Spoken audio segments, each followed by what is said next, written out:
கடலையும் தேடி வருகின்ற 7 கடலையும் தேடி பார்க்கிறான். தேடி வரக்கூடிய சமயத்தில் அலை மீது ஒரு சுரப்பாத்திரம் இருந்து வருவதை கண்ணிலே கண்டார்.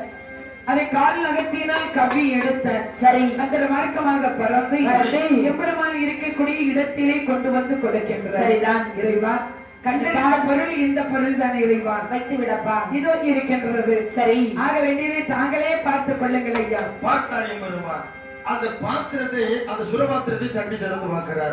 உள்ள 2 அறைகள் இருக்கிறது. சரிதான், ஒரு ஆணும் பெண்ணு இருப்பதை கண்டார். நீ 2 பேர் யார், எதற்காக வேண்டி உள்ளே வந்து அடைபட்டிருக்கின்றீர்கள்? இறைவா, நாங்கள் தந்தையும் மகளும் ஐயா. ஆமா, எதனால இங்க வந்து இருக்கின்றீர்கள்? இந்த உலகம் அழிந்து வருவதை பார்த்தேன் இறைவா, இதிலிருந்து விடுபட வேண்டுமே என்று சொல்லி இந்த பாத்திரத்தை 2 அறைகள் சமைத்து ஒன்றில் நானும் ஒன்றில் மகளுமாக இருக்கின்றோம். நீ யாரு? நான் வள்ளுவன். வள்ளுவனா? ஆமா. அப்ப இந்த உலகம் அழிந்து வருவதை எப்படி பார்த்துட்டான்? அழிந்து வருவது எப்படி பார்த்தான்? கடல் பொங்கி வருவது யாருக்கும் கண்ணுக்கு தெரியாதா? எல்லாருக்கும் எங்க தெரியும். எனக்கு தெரிஞ்சது. அப்படியா? ஆமா. பொங்கி வந்த பிறகு நீ பாத்திரத்தை எடுத்து ஓடி வந்தா? இல்ல, பாத்திரம் என் பக்கத்திலே இருந்தது. அப்படியா? ஆமா. உங்க ஞானத்தினால் அறிந்திருப்பான். உண்மைதான். அப்படிதானா? ஆமா. ஞானம் வேணும். வேணும், கண்டிப்பா வேணும். இது நடக்கும், இது நடந்து கொண்டு இருக்குது, நடக்க போகுதுங்கிற எண்ணம் நமக்கு வேணும். சும்மா ஏதோ இருக்கிறோம். ஆமா, எது இருந்தாலும் பரவாயில்ல. வந்தா என்ன, போனா என்ன, காத்தடிச்சா என்ன, மழை பெய்தா என்ன, வெந்தா என்ன, வேகட்டா என்ன. நிறைய பேர் அப்படிதாங்க இருக்காங்க. பயம் விளையணும், அப்படிதான் இருக்கணும். அப்படி இருந்தாதான் இந்த உலகத்துல வாழ முடியும். பாரு, என்ன ஒரு ஞானம் இருக்கிறது மாதிரி அது அப்படி நடந்து ஞானம் இருக்குன்னு சொல்லி நான் உங்ககிட்ட சொன்னேன். அதோட முடிஞ்சு போச்சு. நம்ம அன்பு யார்கிட்ட இருக்குது, அன்பு இருக்குது, பாசம் இருக்குது, வச்சுக்கிட்டு இருந்தா சுவாசிக்க முடியாது. சந்தர்ப்புக்கு தகுந்தவாறு மாறிக்கொள்ளணும். ஜாலரா போட்டுக்கிட்டு இருக்க வந்து அந்த உலகத்துல வாழ முடியும். உண்மைதான். ஆமா, அல்ல அவன் நல்லவனா நான் இருக்கிறேன்னு சொன்னா பொந்து போலதான் இருக்கும். உண்மைதான் ஐயா. அப்படிதானா? ஆமா. ஆனா உலகத்துல மட்டும் நாம எப்படி இருக்கிறோம்? உலகத்துக்கு பார்வைக்கு நான் பரிசுத்தமானவன் அப்படி நல்ல மாதிரி இருக்கணும், நடிக்கணும். ஆமா. ஆனா இருக்கிறது அவ்வளவு மனசுக்குள்ள அழுது அப்படி நடிச்சா எத்தனை நாள் நடிக்கலாம்? முடியவே முடியாது. அதாவது ஒரு நாள் என்னைக்காவது போய் அகப்பட்டு கிடையாது. உன்னை வைத்து நான் வாழ வேண்டும் என்று நினைத்தால் உன்னிடத்துல இருக்கின்ற நாள் வரைக்கும் உன்னோடு ஒட்டி இருக்கலாம். உனக்கு இல்லைன்னு தெரிஞ்ச உடனே இந்த மரங்களிலே ஒட்டுண்ணி, சாருண்ணி என்று 2 வகைகள் உண்டு. சரிதான், எல்லா பிள்ளைகளுக்கும் தெரியும். அந்த ஒட்டுண்ணி என்ன செய்யும் தெரியுங்களா? என்ன? அப்பப்ப அந்த ஒட்டி இருக்கிறத எடுத்துட்டு பேசாம இருந்துக்கணும். சரி, அதுக்கு தேவைக்க மட்டும்தான். அந்த சாருண்ணி ஒரு இடம் உண்டு, அது அதுல இருந்து வச்சுக்கோ. இந்த மரத்தையே மொத்தமா எடுத்துக்கிட்டு சரிதான் அது வாழும். இப்படித்தான் மனிதர்களில் சிலர். உண்மைதான், அவர்கள்லாம் நல்லா வாழ்ந்துகிட்டே இருக்கிறார். ஆமா இல்லையா? ஆமா ஆமா ஆமா, வாழட்டும். ஆமா, அப்போ உனக்கு ஞானம் இருந்து என்னதுக்கு? அப்படிதானா? எனக்கு ஞானம் இருந்தனால்தான் இதை நான் உயிர் பிழைச்சேன். இதுதான் வேணும்ங்கிறது. ஆமா, அதான் செய்த தர்மம் இன்றில்லாவிட்டாலும் எந்தாவது ஒரு நாள் தலை காக்கும். எப்பா அந்த பையனா பாவம் யாரா இருந்தாலும் ஓடி போய் பார்க்கக்கூடியவன். சரிதான், அவனா வாயிலாக மலையை சுட்டுக்கிட்டு தெரியக்கூடியவன். இதுவா அடுத்தவன் செத்தால் அல்லதான் கிடைக்க முடியும். இதுவா கிடைக்கணும் அவனுக்கு, இன்னும் கிடைக்கணும். ஆமா, அப்படின்னு சொல்லுவாங்க. அதனால அந்த தர்மம் தலை காக்கும். அப்போ உனக்கு வந்து ஞானம் வந்ததுனால உயிர் பிழைத்தேன். சரிப்பா, என்ன நீங்க 2 பேரும் இருக்கிறீங்க. ஆமா, தந்தையும் மகளும் என்ற ஸ்தானத்தில் இருக்கீங்க. உங்களை வைத்து இந்த உலகத்தை படைக்க முடியாது. சரி, தேவைப்படும் போது அழைக்கிறேன். ரொம்ப சந்தோஷம். அப்படி என்று அப்படி எம்பெருமான் என்ன செய்யணுமா? அப்பா கருடன் அழிந்து போன உலகத்தை படைக்க வேண்டுமே என்று சொன்னால் அழிந்து போன உலகம் அதை படைப்பதற்கு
நீ செய்ய வேண்டும். எது செய்ய வேண்டும் ஐயா? அழிந்து போன உலகத்தை இனி படைக்க வேண்டுமே என்று சொன்னால் பால்கடலில் பள்ளி கொண்டு இருக்கின்றாரே அந்த வரந்தாமன்.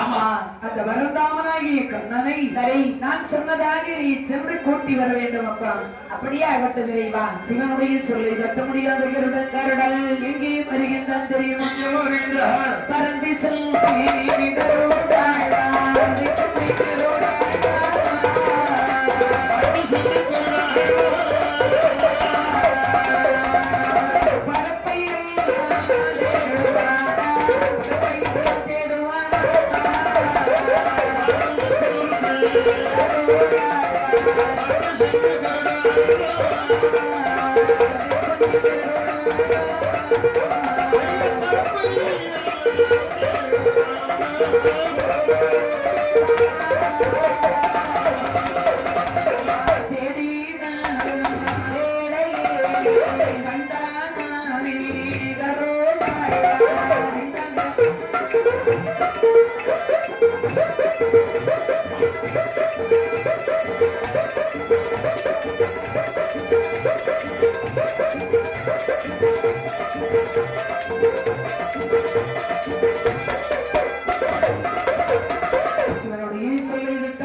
கடலுக்கே வருகின்றார். பால்கடலை வந்து பார்க்கின்றார். பார்க்கக்கூடிய சமயத்தில் திருப்பால் கடலிலே திருமால் பாம்பனையிலே பள்ளி கொண்டு இருக்கின்றார். ஆனந்தன் சொல்லக்கூடிய பாம்பின் மேல் அந்த ஆடிவரன் பள்ளி கொண்டு இருக்கக்கூடிய கோலத்தை கண்டார். சரிதான். அந்த காட்சி எப்படி இருந்ததா?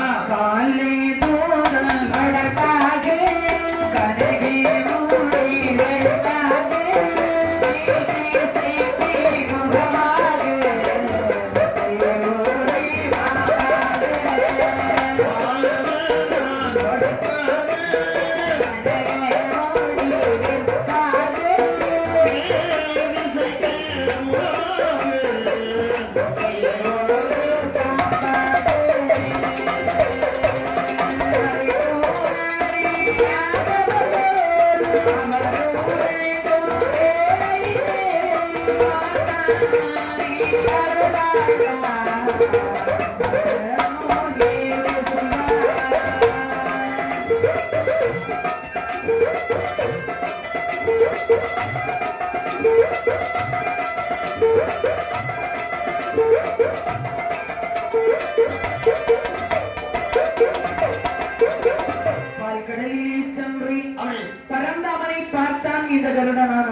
அந்த கடலில் எப்படி அம்மா பாம்பில் பழி கொண்டிருக்கின்றார்? காலதுதான் வடக்காக கனகமுடி தெற்காக மேல் திசைக்கு முகமாகி பாம்பு ஒரு மெத்தையாகி அறிந்தும் அறியாதவரை போல் அப்படியே அந்த யாதவ குலத்தில் பிறந்த கண்ணன் சரிதான் தெரிந்தும் தெரியாதவரை போல் சயனித்துக் கொண்டிருக்கின்றார். பாம்பனையிலே பறந்தாம பால்கடலிலே பள்ளி கொண்டு இருப்பதை பார்த்தார். அவர் தூங்குறாரா அல்லது தூங்கவில்லையா? யாருக்கு தெரியும்? முழித்திருக்கிறாரா அல்லது விழித்திருக்கிறாருன்னு தெரியாது.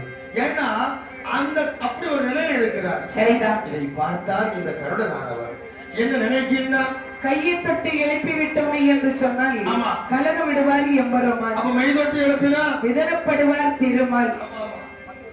ஆகையினால் மாயவரை எழுப்ப வேண்டுமே, நடந்த விஷயத்தை சொல்ல வேண்டுமே. அவ என்ன அப்படி என்று சொல்லி தூங்குறவரை எழுப்பிடலாம். கண்ணை எப்படி இருக்கிறாரு?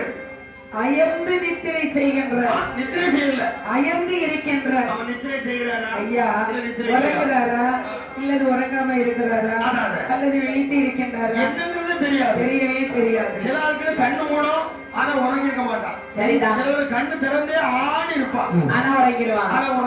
ஆமா, நீ பாத்துக்கிற அப்படிப்பட்ட ஆட்களை? நான் பார்த்தது இல்லையா? நீ பார்த்தது இல்ல? ஆமா. கண்ணு மூடிக்கிட்டே இருக்கும்,